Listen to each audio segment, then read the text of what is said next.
So, you know, those are two stories that you see, and when you look at, you know, students here, I see it happening, and when I talk to them, I see the distractibility. And as a counselor in private practice, you look at the rise of different things, the rise of ADHD. Now, you could say that's due to greater diagnostic tools, which could be a part of it.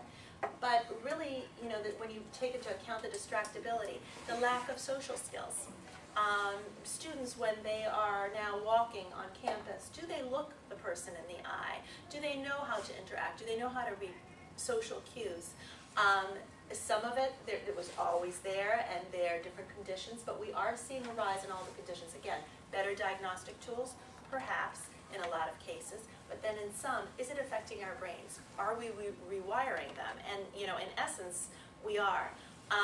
When they talk about, you know, the multitasking, I think it was 2020 or Dateline talked about popcorn brain and how thoughts are racing in children's minds from one thing to another.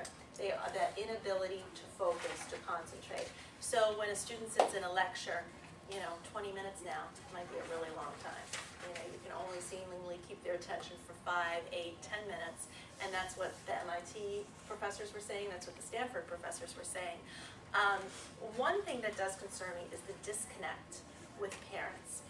When we were growing up, if we had a problem, we would come home as an adolescent, probably try to get on our house wall phone, which barely exists anymore, and talk to one of our friends. But if they weren't home, they weren't home. So now who do we turn to? Who's left?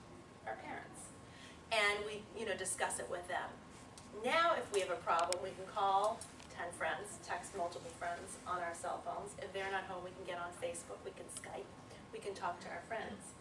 Do we really want to go to our parents as an adolescent all the time? Not necessarily. As we grow older, it's natural to have that push to kind of seek out advice from friends and our peers. And that disconnect that's occurring, that lack of maybe time spent at the dinner table together talking, the child being more able to have access to all their friends all the time, even when they come home.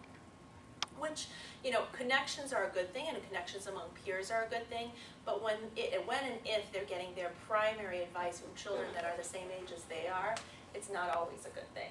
And so, you know, that's a concern as well. And, you know, if you look at that addictive nature of the internet, and you look at what goes on in the brain, in adult brains and children's brains, dopamine gets released. So every time we get that little text message and our phone goes bzzz, you know, that little chemical goes off, the pleasure chemical, the centers of our brain activate. We want to see who's saying what, you know. And even if you think of yourselves, let's say you've got your cell phone in your pocket right now, and you hear it vibrating 5 or 6 times. You might be checking it because you're expecting something important, but you might be checking it just by the mere nature of it's there and it's vibrating, and oh gosh, who's contacting me? You know, and so that constant pull, and that constant pull is pulling on our children's brains. Our children's prefrontal cortex is not developed yet. It won't be developed probably till about age 25 or 6. And the prefrontal cortex in the front is the one that contains and controls a lot of impulse control. So, you know, often when I say to kids, and I get these smiles, is have you ever said something in adolescence now where it just comes out, and then you say it, and you're like, oh my gosh, I can't believe I just said that. Have you ever responded to your parents maybe a little bit more disrespectfully or in a tone, or said something, and then you say, whoops? Well, that prefrontal cortex isn't quite fully developed yet. So when all those controls are lacking, what's going on? And what's going on when we're using computers and technology and all these things, and our prefrontal cortex isn't developed? Well, you know, a lot of areas when they had kids sit in front of video games, and the video games were violent in nature, and they measured through the MRI what was going on in a child's brain. The area of the brain responsible for aggression was activated. The area responsible for empathy and listening and caring and all those wonderful little feel-good things was not activated, was totally silent. Fine for an hour. What happens when it's 3 or 4? What happens when it's 4 or 5 times a week for 3 or 4 hours, and before you know it, you up to 15, 20 hours a week in video game play? What is happening to your child's brain in those type of games? Okay, and so all of this, you know, a lot of people often have concerns, you know, when new technology comes out. When the automobile was first developed, it was, oh my gosh, this is going to ruin our country. And when the telephone was first developed, oh my gosh, this is horrible. And when microwaves came out, don't stand too close, you'll get cancer, it's radiation.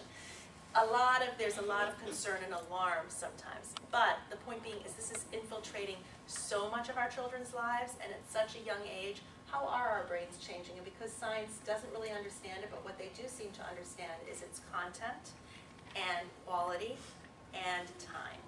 And those three things among younger developing brains need to be carefully monitored, because we don't and we aren't fully aware of some of the effects of this constant barrage of electronics and media and iPads and everything. So, you know, what they did find is lower grades among students who have higher internet use. Now, whether that's because they're not studying, so they're using the computer, or the computer's taking them away from studying. You don't know what came first, the chicken or the egg, but the students that indicate the higher the internet use generally, the lower the grades.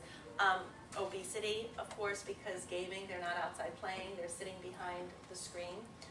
Increase in obesity if they're using computers a lot and video games a lot.